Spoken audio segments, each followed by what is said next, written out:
Welcome to the Salmon Runs YouTube. Enjoy the video. In this video, I will explain how to make a division machine model.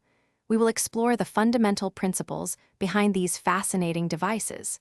A division machine visually represents the process of dividing numbers, often using mechanical components. It demonstrates how a dividend is repeatedly subtracted by a divisor until a remainder is found. This guide will help you understand the core mechanics and build your own working model, illustrating mathematical concepts in a tangible way. Before starting construction, gather your materials.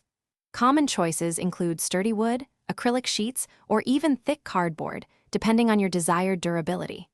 Next, develop a clear design blueprint. This plan should detail every component, including specific dimensions like a 5mm tolerance for moving parts to ensure smooth operation. A well-thought-out design saves time and prevents errors during assembly, making the building process much more efficient and enjoyable. Now, let's begin assembling your division machine model. Start by building a robust base, perhaps 30 by 20 centimeters, to support all components. Carefully attach the main gears or levers, ensuring they rotate freely without any friction. Next, integrate the input mechanism for your dividend and divisor, which could involve two separate dials or sliders.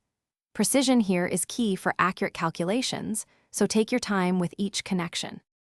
With your model assembled, it's time for testing and refinement.